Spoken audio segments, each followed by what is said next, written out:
Bismillahirrahmanirrahim. Assalamualaikum warahmatullahi wabarakatuh. So, kumpulan kami akan membentangkan dua topik iaitu Buy Now Pay Later dengan singkatan BNPL dan jual beli cedok TikTok. Okay, kedua ni adalah topik yang terkini yang di mana kita mungkin dah tahu, cuma akan lebih mendalam lah untuk tahu lebih hukum, huraian dan sebagainya. Okay, berikut adalah nama kumpulan, nama-nama ahli iaitu terdiri daripada Ghazi Aiman, Saleh, saya, Ismailia, Nur Faziz, Nur Ain Fatini dan Nur Syazwani. Okay.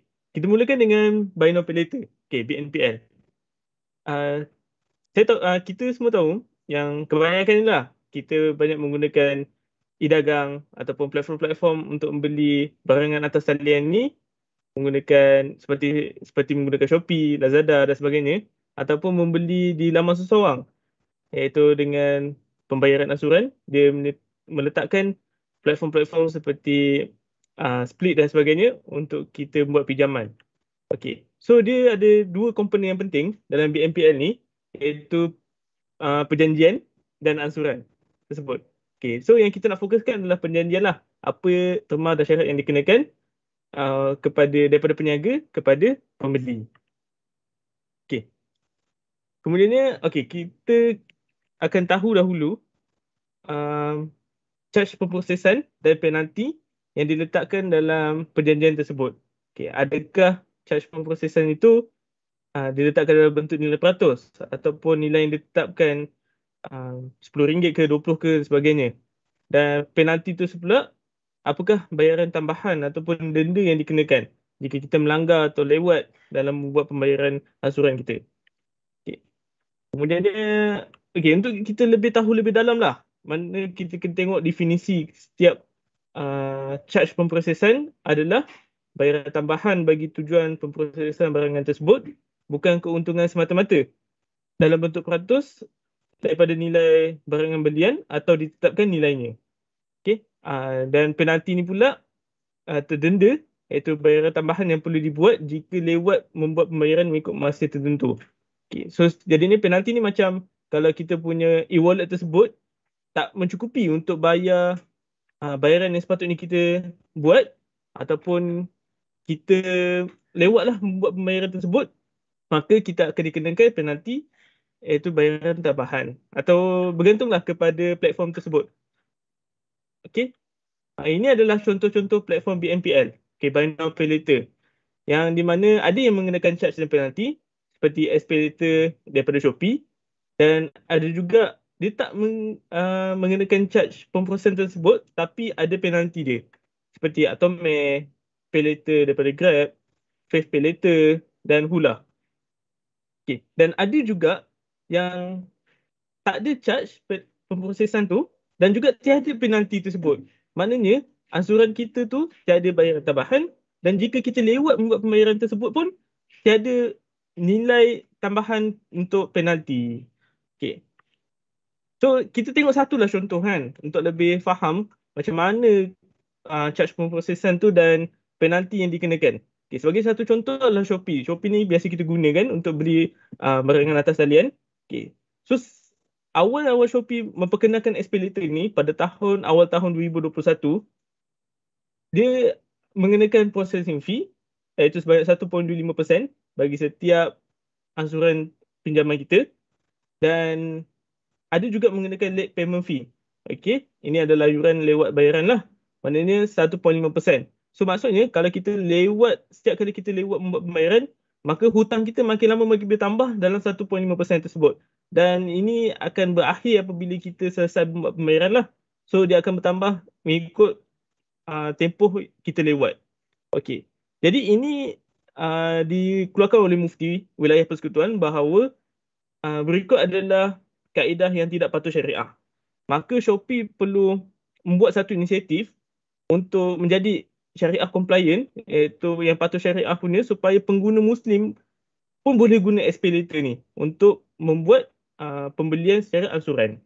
Okay, so Shopee dia meminta nasihat daripada Amani Advisor yang mana dia diiktiraf oleh SSCM, so Security Commission Malaysia, ataupun Suruhanjaya Security Malaysia. Dan selepas meneliti konsep-konsep yang diperkenalkan oleh SPLater dan perbincangan dan sebagainya, maka berlaku perubahan iaitu dari segi processing fee dan late charge. Okay, processing fee ni dia bukan fokus kepada keuntungan syarikat semata-mata, maka dia ubah kepada ujrah iaitu upah. Yang di mana kalau kita tengok PTPTN pun, kalau kita boleh ubah lepas habis PTPTN ni kita boleh ubah, pilih nak pilih dia dalam bentuk konvensional ataupun Islamik. So kat situ PTPTN juga ada satu pilihan ujrah kat situ iaitu 1%. Tapi untuk yang Shopee ni 1.5% lah.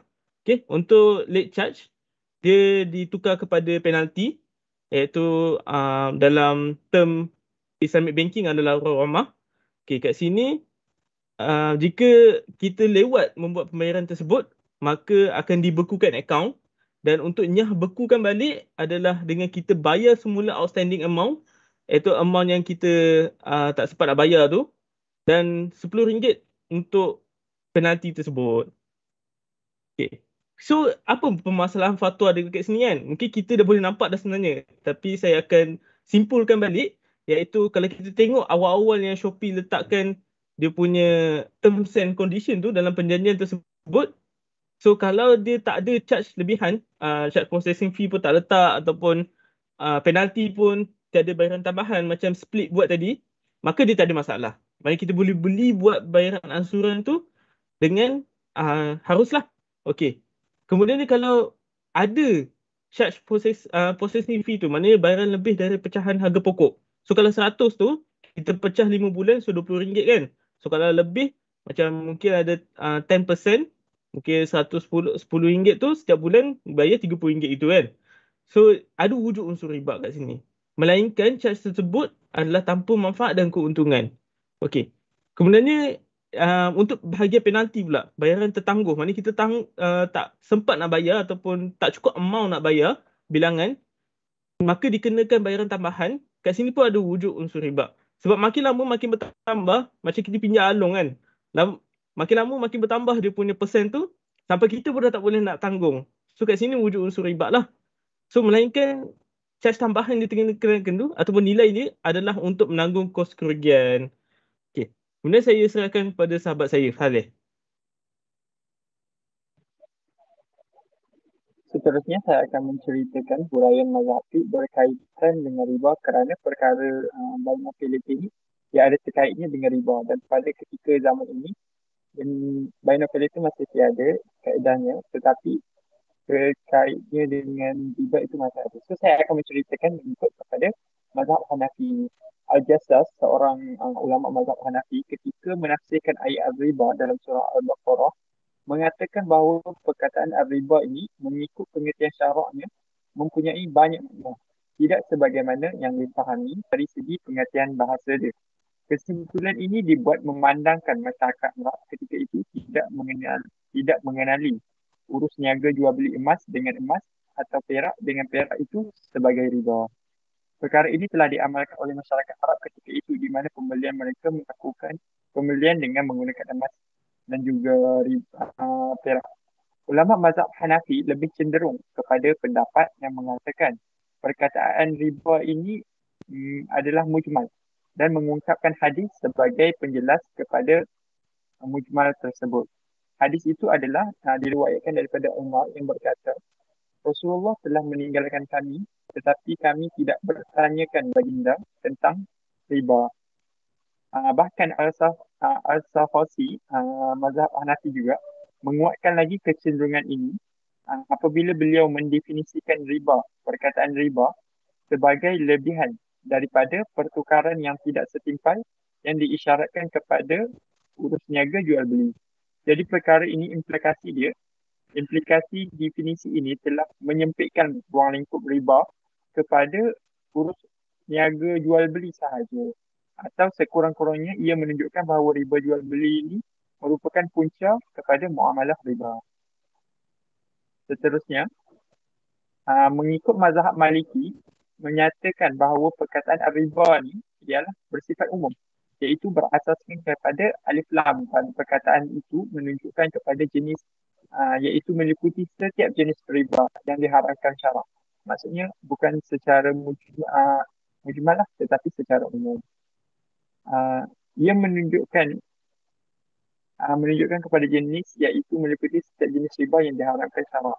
Ibnu Al-Arabi dari mazhab Maliki yang menyatakan bahawa ia bersifat umum kerana masyarakat Arab pada masa itu mengamalkan urus niaga ini dan riba memang terkenal di kalangan mereka. Sebenarnya penggunaan perkataan al-riba bagi merujuk kepada lebihan tambahan terhadap modal pokok ketika matang hutang adalah selari dengan pengertian bahasa dia, iaitu tambahan kepada hutang tu. Adapun tambahan kepada urus niaga pertukaran jual beli bagi keenam-enam barang ribawi merupakan nama riba secara majazi. Seterusnya, dari mazhab Syafi'i, ulama mazhab Syafi'i pula tidak sekata dalam menentukan perkara ini sebagaimana yang dipetik oleh An-Nawawi daripada Al-Mawardi. Ada dua pendapat iaitu mereka terbahagi kepada dua golongan, iaitu golongan pertama berkata bahawa pendapat yang menyatakan perkataan itu sebagai mujmal yang perlu kepada penjelasan kepada sunnah. Pendapat kedua pula mengatakan bahawa pengharaman itu adalah merujuk kepada riba jahiliah sahaja. So sebagaimana ayat ketiga pengharaman riba, iaitu ayat dari surah Al-Anfal ayat 170. Kemudian hadis menjelaskan pengharaman riba meliputi riba jual beli sebagai tambahan kepada riba yang terdapat di dalam Al-Quran. Kenyataan Ibnu Arabi dan pendapat ulama mazhab Syafi'i di atas mengesahkan bahawa riba ini mencakupi apa yang diamalkan oleh masyarakat jahiliah semasa ayat riba diturunkan yang dikenali dengan riba jahiliah atau dikenali juga dengan riba nasiah atau riba hutang dan juga meliputi bentuk-bentuk riba jual beli yang bersumberkan hadis Nabi. Oleh itu jelas bahawa perkataan riba lebih mirip kepada perkataan umum yang boleh kita gunakan sebagai umum lah. Perkataan riba ini berbanding dengan mujmal atau hanya tertentu kepada riba jahiliyah sahaja. Okey, ini adalah jenis-jenis riba. Seperti kita tahu, riba yang disebutkan riba yang diamalkan ketika ayat ini diturunkan adalah riba jahiliyah. Tetapi ada ulama yang mengatakan riba ini adalah bersifat umum yang boleh digunakan untuk jenis-jenis riba yang lain. Jadi ini adalah dua jenis riba daripada 4 riba, yang mana dua riba ni menerangkan, satu menerangkan tentang amalan masyarakat jahiliah ketika itu, dan yang kedua adalah yang berkait dengan perbincangan kita pada hari ini. So riba al-fad ni adalah berlaku apabila sebarang kadar atau manfaat tambahan yang lebih daripada pinjaman pokok dikenakan ke atas pinjaman tersebut dan dipersetujui semasa pinjaman itu dibuat, sama ada dikenakan oleh pemberi pinjam atau ditawarkan sendiri oleh peminjam.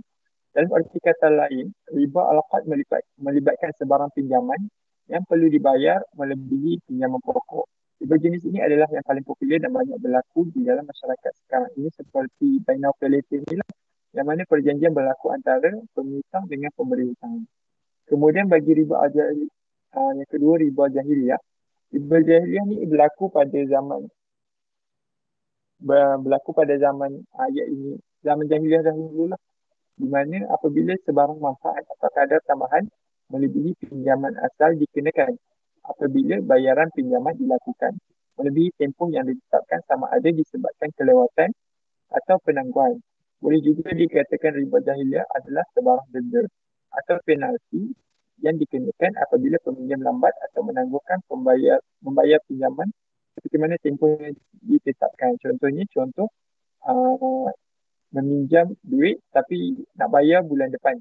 Tapi bila bulan depan duit tu tak dapat bayar, so dia tangguhkan ke bulan seterusnya dan ditambahkan pembayarannya. Itu adalah jenis riba jahiliyah. Seterusnya, ini adalah rujukan kontemporari berkaitan riba. Ini adalah berkaitan buy now pay later ya. Fatwa mengatakan perbuatan membuat pinjaman konvensional yang mempunyai unsur riba adalah haram. Walaupun begitu, dosa pengharaman di atas berkait dengan pinjaman duit riba yang dibuat. Manakala barang yang dibeli menggunakan duit riba boleh digunakan dan menjadi hak milik peminjam. Pandangan ini juga dipegang oleh Majlis Fatwa Palestin kerjasama bersama Kuliah Syariah Universiti Kebangsaan Najaf. Dalam isu perbankan pula, umumnya masyarakat Malaysia diberi pilihan sama ada untuk menggunakan perbankan konvensional atau perbankan Islam dalam pembiayaan dan pinjaman yang dibuat. Justru sebagai umat Islam, kita perlu berusaha untuk menjauhkan diri kita dari muamalah riba dalam apa jua keadaan sekalipun. Ini sebagai mematuhi ajaran agama serta perintah Allah Subhanahu Wa Taala semata-mata. Antara perbezaan ketara yang ramai masyarakat terkeliru berkaitan kedua-dua perbankan ini ialah dari sudut kontrak yang digunakan. Bagi perbankan konvensional, kontrak yang digunakan ialah kontrak pinjaman, di mana keuntungan dibuat berdasarkan kepada faedah di atas transaksi pinjaman. Hal seperti ini adalah dilarang sama sekali oleh syarak. Manakala bagi perbankan Islam, kontrak yang digunakan ialah bai'un bisaman ajil atau kontrak musyarakah mutanafisah. Justru keuntungan yang diperoleh adalah daripada jualan atau pajakan yang dilakukan oleh bank. Seterusnya saya serahkan kepada Faiz. Okey, seterusnya kita akan pergi kepada analisis permasalahan fatwa berdasarkan rujukan. Jadi pandangan mazhab yang dibincangkan sebentar tadi, persamaannya adalah semua riba adalah haram oleh semua mazhab sebab ada nas yang qat'i, dan bezanya adalah pemahaman pada konteks riba jenis apa yang dimasukkan itu. Ada mazhab yang berbeza pendapat dalam konteks pemahaman riba itu, like macam mana kaedah mereka terbitkan hukum itu, ataupun macam mana ditaksirkan kawan tafsir untuk terjemahkan lafaz riba tu. Macam Hanafi tadi berpegang kepada lafaz riba ni sebagai mujmal yang memerlukan kepada penjelasan lain daripada hadis. Manakala yang Maliki pula dia berpegang kepada umum sebab ada ciri huruf al-ilam istiqraqiyah pada lafaz riba itu. Next slide. So isu BNPL yang dibincangkan ini ia melibatkan pinjaman yang mempunyai cas lebihan tambahan dalam bayaran, dan pada awalnya BNPL ni dikatakan haram sebab ada ciri-ciri riba itu kerana dikenakan cas terlewat bayar ataupun cas processing fee, dan kita lihat dulu permasalahan fatwa tersebut. So isu yang pertama adalah bayaran tertangguh tanpa cas lebihan. Ini dibolehkan dan harus hukumnya selagi mana tiada cas lebihan ataupun tambahan. Contohnya kita beli barang online, dapat barang so kita bayar, so dia jadi tak ada masalah kat situ. So hukumnya harus. Yang kedua, bayaran lebih daripada pecahan harga pokok. Cas lebihan atau tambahan hanya harus jika cas tu hanya untuk servis atau kita tampung operasi saja atau kita jadikannya ujrah. Jika ada cas untuk dia melibatkan keuntungan, maka hukumnya akan jadi haram.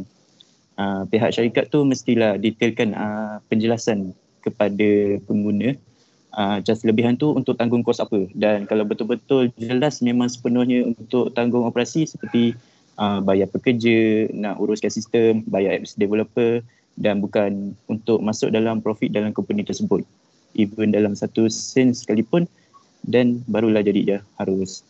Dan yang ketiga adalah bayaran tertangguh hutang dengan pengenaan cas lebihan. Ni kita kena lihat isu dia. Mungkin kos kerugian tu boleh jadi sebab dia lewat bayar lebih setahun dah, tapi akaun pinjaman dia selagi tak settle bayar, confirm akaun tak close kan. So ada operasi berjalan kat situ dan akan ada cas-cas dan kos yang berjalan. So pemberi pinjam ni kenalah cas kos kerugian tu untuk tampung yang kerugian yang ditanggung tadi tu ke atas peminjam yang lewat bayar tersebut. Jadi hukum harus jika cas tu nak tanggung kerugian bayar cas servis tersebut dan jadikannya gharamah, dan akan jadi haram jika cas tu akan melibatkan keuntungan. Next slide. Kemudian kita pergi kepada nas fatwa. Dalam Islam riba memang haram dan pihak yang terlibat dengannya akan mendapat dosa besar. Hal ini dapat kita lihat melalui firman Allah, wa Allah auzubillahi minasyaitonir rajim wa Allahul bai'ah wa haramal riba, iaitu maksudnya Allah telah menghalalkan berjual beli dan mengharamkan riba. Surah Al-Baqarah ayat 275. So para ulama telah menerangkan pengharaman riba ni dengan menyatakan bahawa riba bermaksud tambahan dalam konteks hutang. Riba adalah cas tambahan yang dikenakan ke atas jumlah hutang atau cas tambahan kerana seseorang itu lewat membayar hutang. Dalam perbahasan yang kita bincang sekarang ni, BNPL ni kita fokus kepada riba dalam hutang, iaitu riba al-qard seperti yang diterangkan oleh saudara Saleh tadi. So selain itu terdapat hadis juga yang menyatakan, yang diriwayatkan oleh Al-Haris, di mana Rasulullah sallallahu alaihi wasallam menyatakan bahawa setiap hutang yang disertakan manfaat atau keuntungan sebagai balasan dianggap sebagai riba. So Rasulullah bersabda, kullu qardin jarra manfaatan fahuwa riba. Maksudnya setiap hutang yang datangkan manfaat keuntungan kepada pemiutang itu, maka ia adalah riba. So apa-apa cas yang melibatkan keuntungan kepada syarikat itu, dia akan menjadikannya riba, dan riba adalah haram. So itu adalah riwayat Al-Haris dalam Musnad Al-Haris 437. Itu saja. Okey, so kesimpulannya dapat kita lihat bahawa riba mempunyai beberapa pecahan ilmu dan bukan mempunyai makna yang satu. So daripada situ juga kita boleh lihat juga charge pemprosesan yang wujud dalam BNPL ini adalah diharuskan dengan konsep ujrah lah, iaitu upah. Manakala penalti iaitu gharamah yang disediakan macam kita tengok kat Shopee tadi, mestilah tidak memberi keuntungan kepada peniaga hanya untuk menanggung kos kerugian. Okay, kita lihat kepada topik yang kedua pula. Okay, jadi sekarang kita berpindah kepada topik yang kedua, iaitu jual beli cedok. Jadi macam yang tahun ni lah, tular di media sosial tentang banyak penjual peniaga-peniaga yang cara berniaga dia style cedok lah. Maksudnya dia jual macam-macam barang, dia letakkan dalam satu bekas dan dia campur-campur. Barang tu pun ada macam-macam lah nilai. Jadi kita tengok dulu macam mana konsep jual beli cedok ni.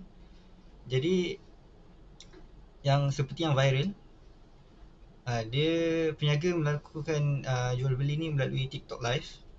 Jadi bila dia buat TikTok live tu, peniaga dia promote barang-barang dia kepada dia punya pengikut. Okay, lepas tu peniaga ni dia akan letakkan barang-barang yang dia nak jual tu, dia campur-campur semua, dia letakkan dalam satu bekas yang besar. Lepas tu dia sediakan senduk lah. Jadi senduk tu dia guna mangkuk ke, senduk, bakul dan sebagainya lah, asalkan dia boleh cedok benda tu. Okay, lepas tu dia akan tanya kepada dia punya penonton live tu. Lepas tu dia akan tanyalah orang ni nak beli. Lepas tu pembeli tu kena menyatakan harga belian dia. Katalah dia nak beli barang harga RM20. Lepas tu peniaga tu akan cedok lah yang pada hemat peniaga tu bersamaan dengan kadar RM20. Jadi barang item yang dapat hasil cedokan tu dia random lah. Okay. Dan apa-apa saja barang yang telah dicedok automatik akan jadi milik pembeli. Jadi barangan cedok ni dia ada pelbagai, daripada gula-gula, makanan, aksesori, cuci muka, barang kosmetik, dan termasuklah juga barang kemas macam emas kan. Dan nilai dia daripada RM5 ke RM1,000 untuk sekali cedok. Jadi dia sebabkan benda ni terlampau tular, jadi dia menimbulkan persoalan lah tentang sahnya jual beli tersebut. Sebab dia macam ada beberapa unsur yang diragui. Jadi untuk hari ni kami akan mengupas lebih lanjut tentang hukum jual beli cedok.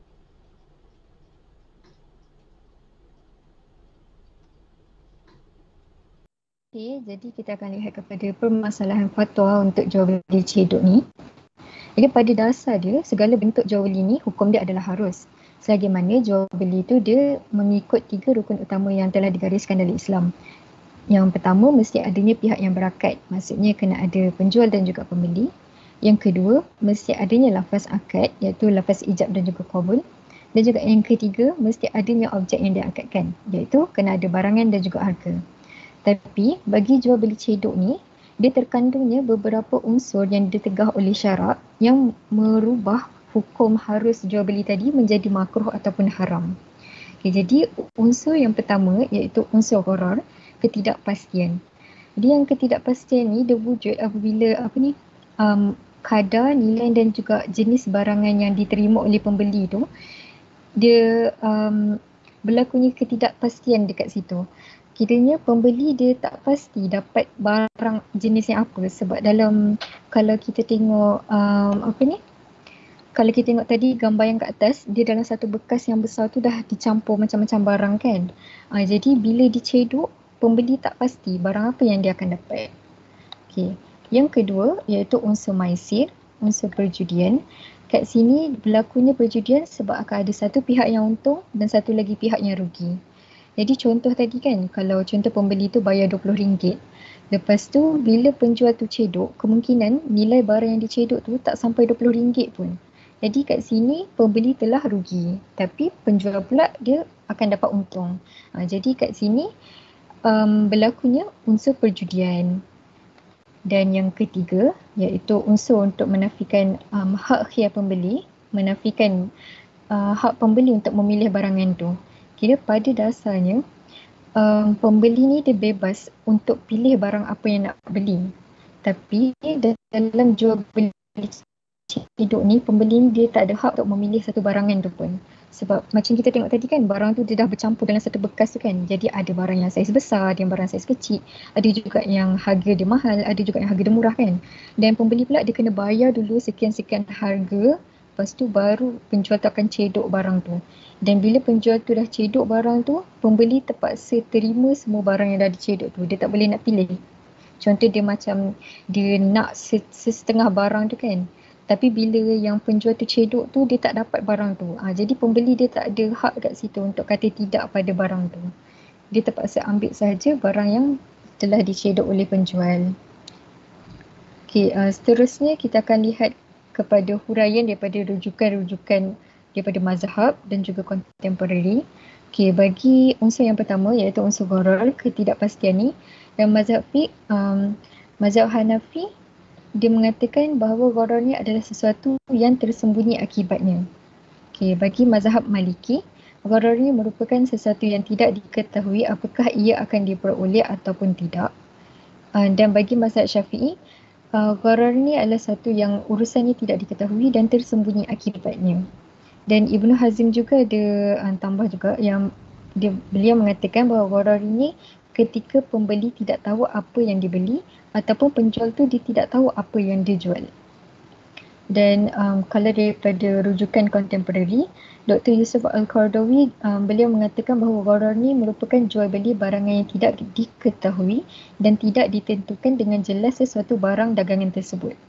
Dan Profesor Dr. Wahbah Zuhaili pula dia membahagikan gharar ni kepada dua takrifan, iaitu yang pertama, gharar tu merupakan satu pertaruhan, iaitu kewujudan sesuatu barang tu dia tidak jelas ataupun tidak kukuh. Dan yang kedua iaitu jual beli gharar tu pula dia bermaksud jual beli sesuatu yang tidak pasti kewujudannya atau tidak diketahui sedikit atau banyak sesuatu barang itu ataupun ketidakmampuan dalam menghantar barang jualan. Okay. Seterusnya. Bagi yang seterusnya, huraian daripada rujukan bagi maisir iaitu perjudian. Menurut mazhab fiqh, ulama fiqh bersepakat bahawa hukumnya adalah haram dan sanggahannya hanya pada dalil. Menurut Abu Bakar Al-Jashash, dalilnya adalah di dalam surah Al-Baqarah ayat 219. Dalam ayat ini, al-maisir digolongkan sebagai salah satu dosa besar dan setiap dosa besar itu haram hukumnya. Manakala bagi Al-Qurtubi pula, beliau berpendapat bahawa dalil adalah daripada surah Al-Ma'idah ayat 90 dan 91. Menurut Al-Qurtubi, surah Al-Baqarah merupakan tahap awal pelarangan Al-Maisir sebagai dosa besar dan mengandungi beberapa manfaat bagi manusia. Sedangkan jumhur ulama pula daripada mazhab Hanafi, Maliki, Syafi'i dan Hambali mengatakan bahawa unsur penting dalam maisir iaitu perjudian adalah taruhan. Taruhan merupakan illah bagi pengharaman maisir dan mengandungi beberapa manfaat bagi manusia. Di sini Imam Malik membahagikan maisir kepada dua, satu di mana yang melibatkan pertaruhan harta dan satu lagi yang tidak melibatkan pertaruhan harta. Contoh yang tidak melibatkan pertaruhan harta adalah seperti membaling lembing kepada haiwan yang tiada harta di dalamnya. Dan dalam membincangkan maisir di dalam bahagian yang tidak mempunyai harta, terdapat khilaf dan perbezaan pandangan di dalamnya. Ada yang mengatakan boleh, ada yang mengatakan tidak boleh. Bagi kontemporari pula, Syekh Muhammad Rashid Ridha mengatakan maisir itu suatu permainan dalam mencari keuntungan tanpa perlu berfikir dan bekerja keras. Dan menurut Yusuf Qaradawi dalam kitab Al-Halal wa Haram fil Islam, judi adalah setiap permainan yang mengandungi taruhan. Seterusnya, bagi membincangkan hak khiyar iaitu kuasa pembeli, mazhab fiqh mengatakan bahawa khiyar ni bermaksud dari segi bahasa adalah mencari yang lebih baik dari dua atau lebih perkara untuk meneruskan akad atau membatalkannya. Dan pilihan merujuk kepada hak tertentu yang melibatkan dua pihak, iaitu pembeli dan penjual untuk mengesahkan sesuatu kontrak ataupun membatalkan kontrak tersebut. Menurut kontemporari pula, Syed Sabit mengatakan khiyar adalah menuntut yang terbaik daripada dua perkara berupa meneruskan akad jual beli atau membatalkannya. Dan bagi Wahbah Al-Zuhaili pula, beliau berpendapat hak memilih bagi salah satu atau kedua belah pihak yang melaksanakan transaksi untuk meneruskan atau membatalkan transaksi yang disepakati sesuai dengan keadaan kedua-dua pihak yang melaksanakan transaksi. Seterusnya. Okey, jadi analisis permasalahan fatwa berdasarkan rujukan dalam menurut mazhab fiqh dan juga kontemporari, persamaannya adalah pada gharar dan maisir jelas larangannya dan hukumnya adalah haram, dan perbezaannya adalah menurut mazhab Hanafi, risiko khiyar adalah minimum kerana pembeli berhak membatalkannya setelah melihat pilihan barangan. Seterusnya. Okey, analisis permasalahan fatwa berdasarkan rujukan. Pertama sekali adalah permasalahan cedokan barangan setelah melakukan bayaran. Hukumnya adalah haram kerana tidak boleh diukur penerimaannya. Di sinilah di mana terlibatnya unsur gharar. Dan bagi isu mendapatkan barangan berdasarkan nasib, hukumnya juga haram kerana terjatuh dalam perjudian iaitu unsur maisir. Dan yang ketiga adalah menafikan hak pembeli dalam memilih barangan yang diinginkan. Hukumnya haram juga kerana pembeli tidak mempunyai hak penuh dalam transaksi. Seterusnya saya kembalikan kepada Ghazi. Jadi untuk nas fatwa yang memperkuatkan perbincangan pendapat-pendapat daripada mazhab dan kontemporari ialah 3 dalil ni yang kami bawa yang berkisar tentang dalil gharar, maisir dan juga khiyar. Jadi Islam melarang keras daripada melakukan apa jual beli yang mempunyai unsur gharar dan maisir kerana ianya merupakan suatu dosa besar. Jadi dalam sebuah hadis diriwayatkan oleh Imam Muslim, anna Nabi sallallahu alaihi wasallam naha 'anil bai'il hasah wa 'an bai'il gharar. Maksudnya sesungguhnya Rasulullah sallallahu alaihi wasallam melarang jual beli al-hasah iaitu melempar batu dan jual beli gharar yang tidak jelas. Okay, jadi dalam hadis ni jelaslah Rasulullah melarang. Jadi bila ada larangan tu dia bermaksud dosa lah ataupun haram. Jadi ayat Quran yang menjelaskan tentang perjudian pula ialah a'udzubillahi minasyaitonir rajim. Yas'alunaka 'anil khamri wal maisir qul fihima ithmun kabirun wa manafi'u lin-nas wa ithmuhuma akbar min naf'ihima ila akhir ayat. Jadi maksudnya mereka bertanya kepada kamu wahai Muhammad mengenai arak dan judi. Katakanlah pada keduanya ada dosa besar dan ada pula beberapa manfaat bagi manusia. Akan tetapi dosa keduanya lebih besar daripada manfaatnya. Sehingga ke akhir ayat. Surah Al-Baqarah ayat 219. Jadi dalam ayat ini jelas juga bagi kita bahawa Allah telah mengharamkan arak dan judi. Dan dalam kes jual beli cedok, dia terdapat unsur judiah, maka dia pun haram. Okay, dalam hadis yang lain pula, Rasulullah ada membincangkan tentang hak memilih ini.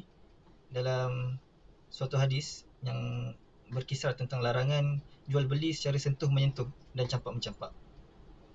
Jadi hadis ini berbunyi anna Rasulullah sallallahu alaihi wasallam naha 'anil mulamasah wal munabazah fil bai'. Maksudnya Rasulullah sallallahu alaihi wasallam melarang jual beli secara sentuh menyentuh iaitu mulamasah dan campak mencampak iaitu munabazah. Hadis riwayat Bukhari. Jadi mulamasah dan munabazah ni ialah situasinya bila seseorang tu dia dah sentuh barang tu, so automatik barang tu dia kena beli. Dan untuk campak mencampak pula, untuk huraian hadis ni, bila seseorang tu dia dah pilih barang, dan ini sistem barter lah, dia campak barang tu kepada orang lain dan orang tu ambil barang tu, so orang yang ambil terima barang tu, hasil campakan tu, dia wajib beli barang tu. Jadi memang tak ada peluang lah untuk memilih kat sini. So itu sahaja untuk nas dan fatwa. Okey, jadi kesimpulan berdasarkan permasalahan fatwa dan nas berkaitan, kita dapat simpulkan bahawa hukum jual beli cedok adalah haram di sisi syarak. Jadi ini memang jelas. Macam kita dah sebutkan tadi, unsur keharaman dia berkisar kepada 3 benda, iaitu wujudnya gharar, ketidakjelasan, dan maisir iaitu perjudian, dan yang terakhir penafian hak untuk memilih. Okey. Jadi saya rasa itu saja untuk pembincangan kami. Kalau ada sebarang soalan boleh ajukan di WhatsApp group. Dan insya-Allah kami akan jawablah persoalan tersebut. Okey, wallahu a'lam.